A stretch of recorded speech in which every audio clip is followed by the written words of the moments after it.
Hey everybody, my name is Father Brian, and I am glad to share this time with you. Someone asked me a question about Mass stipends. I think part of the reason for asking this is that we're in the month of November as I'm recording this, and in the month of November, the church intentionally dedicates this entire month to praying for the dead, those people who have died and have gone to their eternal reward. They'll be judged by the Lord, and they will face heaven or hell. But for us as Catholics and Christians, we believe that the Bible teaches us that prior to entrance into eternal life with God, there is a period of purification. St. Paul refers to this in the first letter to the Corinthians, talking about this place where we are tested as by fire. I've made a separate video about purgatory, so you can go check that out if you haven't seen it already. But anyway, we believe as Christians that our prayers for the dead, they can assist those who are going through this purification. And what's more, we also believe that our prayers, of course, can assist those who are still living, who are in need of healing, who are in need of support, who are in need of conversion maybe, who are in need of repentance. Our prayers can support them and assist them. And so one of the ways that we pray for people is by bringing our prayer intentions to the Mass. So for us as Catholics, Mass is everything. It is the high point of everything that we believe. From the Mass flows incredible graces, flows incredible doctrines, incredible beliefs that all flows from it, because we believe that the Mass, as Catholics, we believe that the Mass, when the priest comes together with the people, he's offering the sacrifice of the Mass, that it is something of a mystical combination of the Last Supper and the sacrifice on the cross, sacrifice of Calvary. We believe this incredible thing, and we believe that whenever we participate in it, it is like something like divine time travel, where either the past 2,000 years is brought forward to us, or we are transported back in time. This memory, we participate in the memory of God, which escapes time, and it brings all things to the present moment. So that's what we believe the Mass is. There's so much more that we could talk about with this, but we believe that when Jesus at the Last Supper says, "Take this and eat it. This is my body. Take this and drink it. This is the chalice of my blood." We believe that when he says, "Do this," he's telling us, he's commanding the apostles, and they have shared that command with their successors. We believe that he's commanding them to repeat this action. And as they repeat it, it's not a like this time and then this time, it's then this time. It's that, no, when we do this, it's like we're going back to this. Another way we could translate that phrase, "do this in memory of me," is offer this in memory of me. We're offering this meal, this sacrifice, this Eucharist, we're offering it to the Father. And there's so much that goes into this. So from that point forward, but even before then, we look at worship in the temple. We look at worship in Christian history, and we see actually there's something of a continuity. So if you go all the way back to the temple, you'll see that God commands, and even before the temple actually, so the tabernacle in the desert. So we're going way back to like Moses, right? So everything, it seems like, goes back to Moses.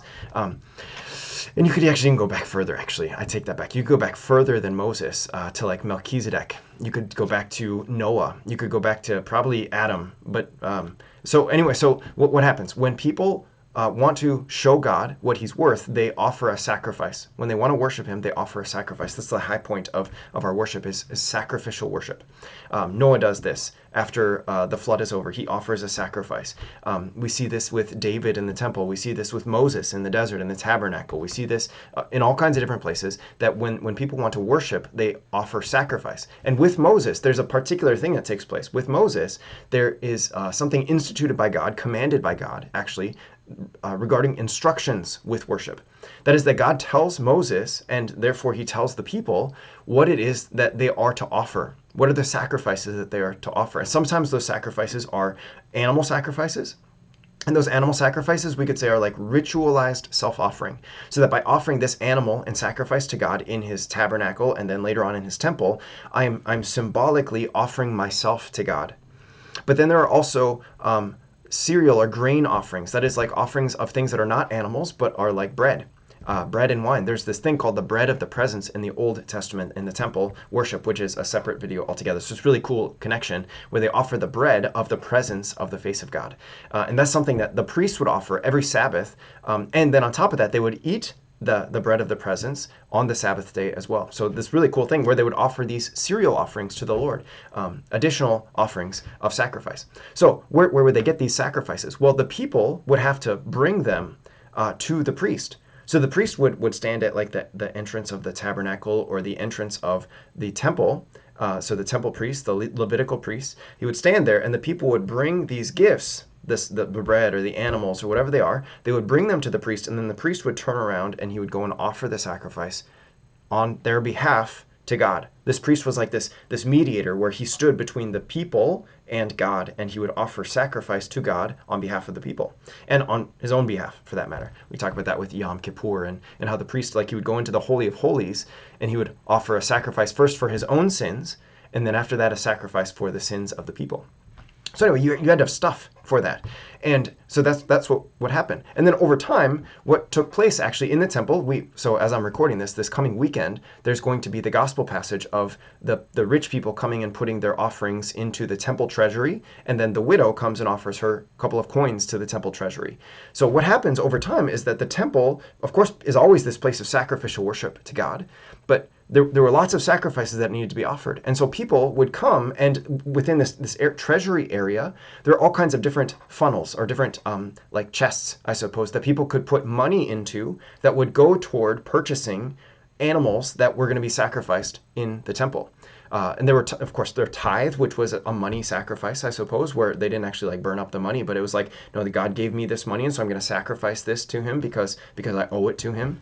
They could put money in for the animal sacrifices, for the grain sacrifices. They could put money in for the poor, like a sacrifice for the poor in a kind of way, where they would redistribute those funds. And then, of course, on top of that, by providing for the sacrifice, what happens is the priests, who are the ones offering the sacrifice, they end up being supported through this funding, either through the financial funding or through the material gift funding. The priests, and some of the sacrifices, they were whole burnt offerings, and so the entire animal would be burned up. In other sacrifices, there would be offerings that were not burned up, but actually the priests would end up consuming them as their food, as their sustenance. So the whole system was focused on offering sacrificial worship to God. But as a consequence of all of that, the priests, the ones doing the ministering in the temple, they would end up being supported through the sacrificial offerings. Okay, so you take that Jewish background, and now you bring it forward to this new sacrifice that Jesus commands. He says, do this, offer this in memory of me. And in doing that, he's instituting a new priesthood with the apostles, and then anyone that the apostles choose to ordain and pass on that authority to offer the sacrifice. So this is how the early church went, is that people would bring their gifts of bread and wine, because that's what Jesus used at the Last Supper. They would bring their gifts of bread and wine, as well as non-Eucharistic gifts. So we could say like food and other supplies for the priests to be able to offer the sacrifice, and also to receive their living from being priests, from offering this sacrifice for the Lord. In fact, St. Paul says this in 1 Corinthians chapter 9, verses 13 and 14. He says this, do you not know that those who are employed in the temple service get their food from the temple, and those who serve at the altar share in the sacrificial offerings? So that's what he's talking about with the Jewish system. Then he says, in the same way, the Lord, that is Jesus, commanded that those who proclaim the gospel should get their living by the gospel. So there's a command here from the Lord that St. Paul is passing on, saying like, look, okay, our old system, our Jewish system, it had this worked into it, that the priest would offer sacrifice on behalf of the people and on his own behalf. And as a way to provide for that priest so that he could offer those sacrifices, he would get his food, he would get his supplies from the offerings. From the support of the people, so that he could continue to offer those sacrifices. It was like not a way of purchasing the priest and making it so that he, but it was to make him capable, free to be able to offer these sacrifices on behalf of the people. So that's where he's getting that. So now he says, in the same way, the Lord commanded that those who proclaim, those who are now part of the new covenant worship system, the new covenant gospel message, in the same way, the Lord has commanded that those who proclaim should get their living by the gospel. So in other words, the people aren't, it's not a matter of like buying a priest or buying a minister, but it's no, I want to make sure that I'm providing for this minister so that this minister can do what needs to be done in the new covenant. so that the minister can be able to offer the sacrifice of the Mass, or that the minister can be able to preach the word to people and to share in that ministry. And in doing so, those who participate in providing for the priest or the minister, they were in their way sharing in the advancement of the gospel. They were sharing in the sacrifices that were taking place, or the sacrifice of the Mass. It's ultimately one sacrifice. I know that it might seem like it's sacrifice after sacrifice after sacrifice because we have Mass every single day, but remember, like, it's this mystical union. That is to say that we enter into God's memory, we enter into God's timing, which escapes our timing. And so even though it's day after day after day, it's actually one sacrifice that we step out of time for that particular day, and we enter into the continuous intercession that Jesus makes in heaven. Again, as I'm recording this, the second reading for this Sunday's Mass, as well as the second reading for last Sunday's Mass, talked about how Jesus, he has a ministry that does not go away, but because he lives forever, he continuously intercedes for us in heaven, in the true temple. And because he continuously offers intercession for us, when we enter into our worship, we can step outside of that and enter into this continuous intercession that he makes for us. It's mysterious for sure, but it's really incredible to let yourself understand that, like, when you're going to Mass, you are going into something that is temporal, that is material, but you're also entering into something that is metaphysical, that goes above what we see and hear and experience as time. Now, it's helpful, I suppose, when we can, like, have incense or have the bells ringing so that we can be drawn into attention to the mystery of the sacrifice. So it's those tangible things that can help us to understand that something actually is happening, but it's also, like, it's meant to be this thing where it's like, no, when I go into the church for Mass, I'm escaping time, and so I don't actually want to be interested in looking at my watch or my phone or like chatting with the people around me, because I'm entering into this heavenly, eternal reality that is truly awe-inspiring. So anyway, so that's beautiful. So the Mass developed in this way, where people would bring their gifts, bread and wine, to the priest, but then they would bring non-Eucharistic gifts, and those non-Eucharistic gifts would go toward the support of the priest, as well as the contribution toward the poor. That the priests, because they interact with so much of the community, like, as for me as a priest, I interact with a much bigger community than any one of my parishioners does. As big as their community might be, they just don't, like, I have 3 parishes, and so they don't go to all 3 parishes. They go to their own parish, and even within their own parish, they're limited in their circle of influence, I suppose. So because of that, the people would give their offerings to the priest to support the priest, but also to entrust them to the priest, because the priest would have a better idea of who is in greater need. And so the priest then would redistribute some of that material gifts for the sake of the poor, those who just didn't have as much. So that's kind of how things happen in the early days of the church. And then over time, this Mass offerings, which were freely given, there was a development of how things were understood, so that over time, the bread and the wine, of course, were always provided by the people, until, like, I suppose, our current day, where now our church ultimately provides it. But that comes from the offering that the people give in the collection. So anyway, so the bread and the wine for Mass were always provided by the people, but then this other non-Eucharistic material stuff, over time, it kind of diminished, and what took its place was financial gifts. That people would present to the priests finances, money. And in presenting the money, again, it's not a matter of buying the Mass, but it is a way to support the minister, so that the minister can have livelihood as he participates and offers the sacrifice of the Mass on behalf of the people. Now, what unfortunately happens is that we're all human, and so we're all sinners, of course, including the priests, unfortunately. And so what took place sometimes, maybe not all the time, but what took place sometimes, is that priests would abuse this receiving of money. And again, this isn't across the board by any means, but it was something that became somewhat common, I suppose, enough that the church took notice of it. Is that priests would say, well, okay, I'll offer this Mass and you give me money. And then so sometimes priests would offer many, many Masses throughout the day because that meant getting more money, unfortunately. Now, those Masses were still valid, and they still participated in the sacrifice of the cross. But what happened is the church recognized, like, okay, there are some priests who had benefactors who were quite wealthy, and so they had more money than other priests who maybe didn't have as many benefactors, or who weren't wealthy benefactors. And so the church eventually began to regulate the amount of Masses that a priest could offer in any given day. In fact, the ideal is that each priest would offer one Mass each day. But as it is, because of our limitations, priests are allowed during the week to offer 2 Masses in a day. And on Sundays, they can, or holy days of obligation, they can offer up to 3 Masses in a day. So anyway, so as a result of that, though, the monetary gift that is offered, typically called a Mass stipend, the monetary gift that is offered is something of like a little sacrifice that people would make. And these monetary gifts, like they're not anything grandiose. I think the range of thing that I see is that there's a suggested donation. So that's the first point, is that it is a suggested donation, or we could say it's a requested donation. But even if a person wants, we'll get to the Mass intention in a minute, but if a person wants to have a Mass intention offered, but doesn't have money, the priest still ought to receive that Mass intention and bring it anyway.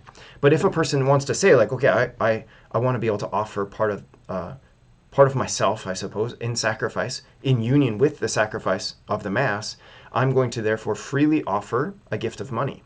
And the range that I typically see is between $5 and $20. So ultimately not that much. But so it's because, and I bring that up simply because sometimes people will say, well, you Catholics, like you're just trying to buy Masses, and the priests are just trying, it's a scheme to get the priest rich or something like that. Well, I tell you, like, priests can accept 1 financial stipend per day for a Mass, and nobody is getting rich off of like a $10 Mass stipend every day. Like that's not happening. So that's not the purpose of it, to get the priest rich. Part of the purpose is in fact to help provide for the livelihood of the priest. But the main purpose that has developed over time is that this is the lay faithfuls, one of the lay faithfuls' ways of participating and uniting their sacrifice with the sacrifice that is taking place on the altar. The sacrifice of the Mass. So that's I think a helpful thing. So now what happens when people want to provide in this way? They attach with it a certain prayer intention, which could include prayers for a soul of a dead relative, someone who has passed away, and I want to pray for them and ask the Lord to help them on their way toward heaven. It could include praying for themselves, of just like, I'm going through this really hard time, or I just feel like I need prayers, and so I'm going to attach my name to this prayer, to this Mass stipend. It could be praying for people that I know who are in need of conversion, in need of healing, in need of reconciliation, in need of whatever they have going on. I just want to offer for that person. It could be any given intention, praying for world peace. It could be praying for an election. It could be praying for whatever a person wants to pray for. They include their Mass stipend, their gift of money, and that gift then is received by the priest, and then the priest, when he's offering the Mass, will remember that person and their intentions while he's offering the Mass. Now, does that mean that no one else benefits from the sacrifice of the Mass? That's not the case at all. Everyone benefits. In fact, people who aren't even there, the whole world benefits every time the Mass is offered at a Catholic church, because it is the sacrifice of Calvary, united with the sacrifice of the Last Supper. And what happens when Jesus is sacrificed? Salvation comes to the world. So there's a universal benefit to the Mass being offered. Now, it is true that with the Mass stipend, there is a particular benefit that can come from that Mass offering for that particular prayer intention. What is that benefit? Well, we don't necessarily know, but we believe that the Lord can receive it as something of like a sacrificial offering, even if it's not that big of a sacrifice. For some people, $10 is a lot. For some people, $10 is like nothing. But whatever it is, like for that sacrifice, there can be a benefit that comes from that, such as healing, such as conversion, such as purification and speeding on your way toward heaven, such as freedom from sin and whatever that might be, good health. There can be those benefits that come from that. The point is that we offer it in sacrifice to the Lord, and we entrust the Lord to do with it what he desires to do.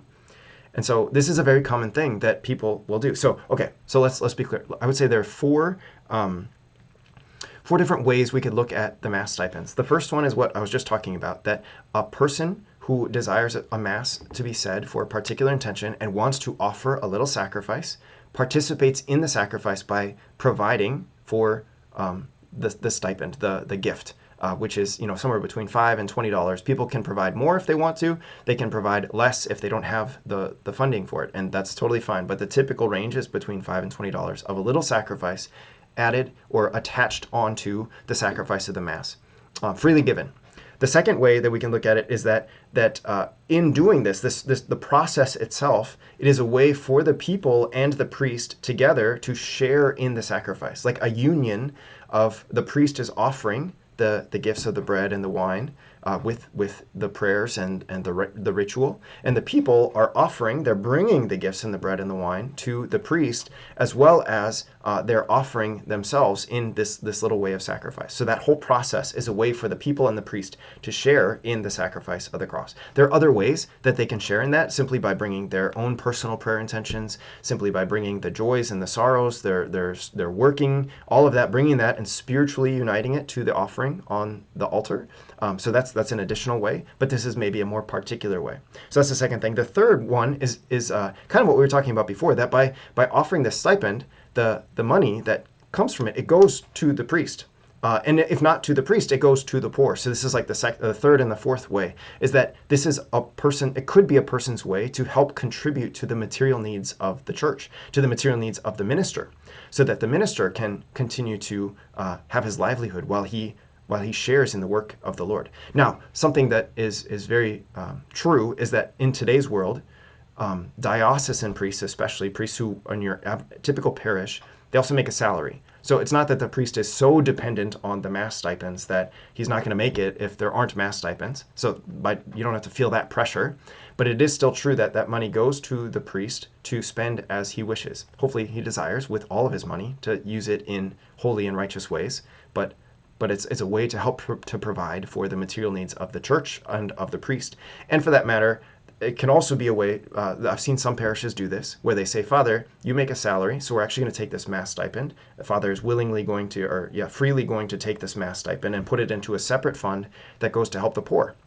Similar to way back in the day when people would bring their gifts, and the gifts, some of them would go to the minister in the temple or in the church, and others of those gifts would go toward the poor. Again, the priest has such a vision of his people that he probably has a better idea, at least, of who is in greater need among his people, or among even just the community, so he can help to share that with other people.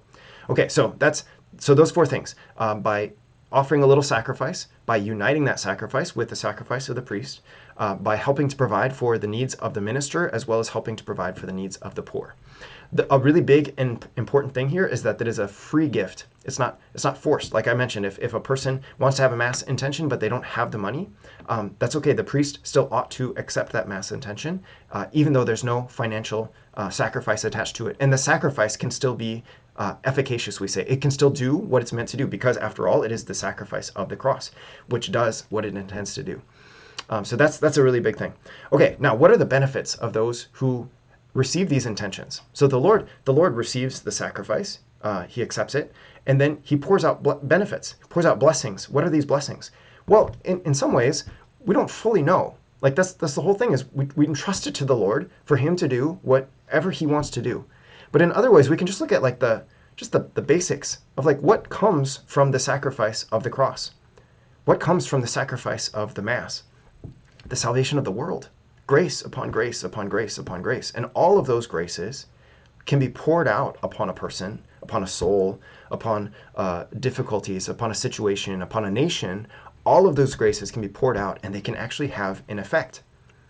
An effect that changes, that brings healing, that brings conversion, that brings unity, that brings reparation for sin. That is to say, I see that someone else has sinned, and I want to offer a mass intention in reparation, that the Lord maybe can receive graces or pour out graces that will repair that person's sin, or at least I can show the Lord, like, not everyone is like that. I want to offer this in reparation for that person's sin, to pray on their behalf for the forgiveness of their sin, and hoping that they'll be moved to repentance.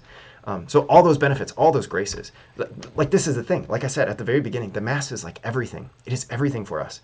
And it's true. Like there are many more doctrines that we have. There are many more things we could talk about. But if we don't have the Mass, we're missing out. We're missing out on our worship, which is the heart of our religion.